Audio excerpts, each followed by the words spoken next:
Сәлем достар, сіздермен бірге қарапайым және дәмді каналы. Сіз өз рационыңызға шикі көкөністерді қосқанды ұнатасыз ба? Мен үшін бұл өте маңызды, себебі мен шикі көкөністермен жасалған салаттарды қатты жақсы көремін. Мен бүгін сіздермен барлық құнды және пайдалы қасиеттерді сақтайтын көкөніс салатының рецептімен бөлісемін. Мына жерде барлық көкөністер біздерде шикі, яғни біздерге қажетті болады. Қызылша, қызыл пияз, петрушка, сәбіз, капуста және сарымсақ қажет болады.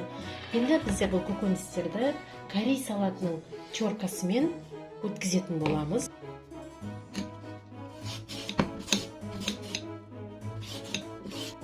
Сәбізімізді өткіздік теркадан. Енді келесі бізде капуста.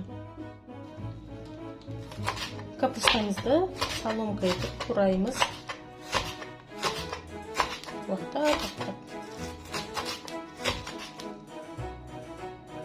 Енді кезекте қызылшаны теркадан өткіземіз. Капустамызды пышақпен турадық. Енді қызыл пиязды мен көрсеткендей етіп, қауырсын тәрізді етіп жіңішкелеп тураймыз.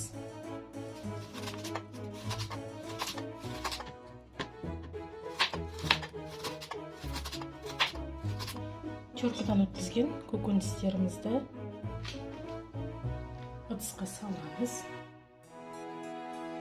Келесі сәбіз, келесі капустамызды салып, келесі бізде пияз туралған. Енді петрушкамызды тураймыз. Өте уақыт етпей. Келесі бізде петрушка. Барлық туралған ингредиенттерді біріктірдік.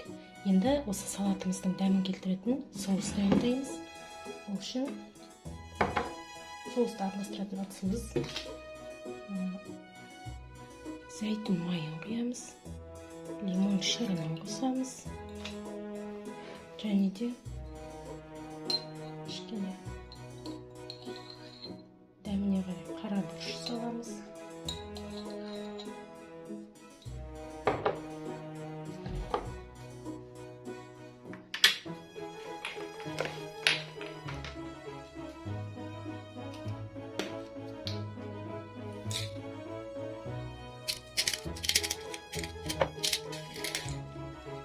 Тұз саламыз.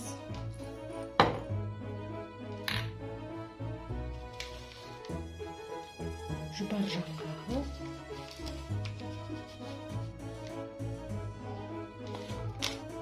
сарымсағымызды езіп аламыз.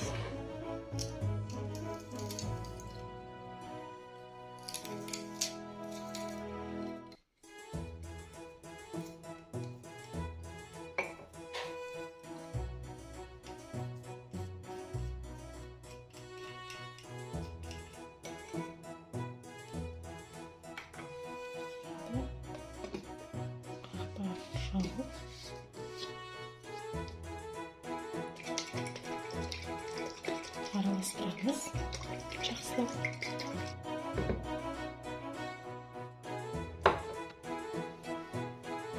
Соусымызды құямыз салатымызда.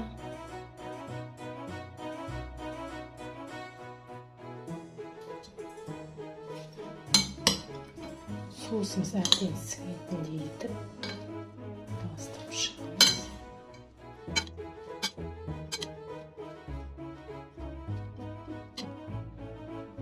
Салатымызды жақсылап араластырдық. Енді кішкене 15 минутқа қоямыз. Соусы жақсылап сіңіп, дәмі келіп тұру үшін. Енді осы тұрғанда иісі енді мұрынды жарып бара жатыр.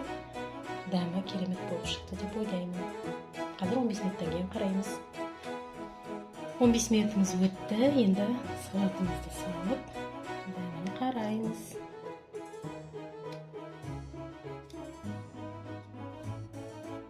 Бұл салат шикі көкөністерден жасалғандықтан өзінің бойындағы бар витаминдерін ұстап тұрады. Және де соусымыз да өте бір әдемі дәм беріп тұрады деп ойлаймын. Қазір дәмін көреміз.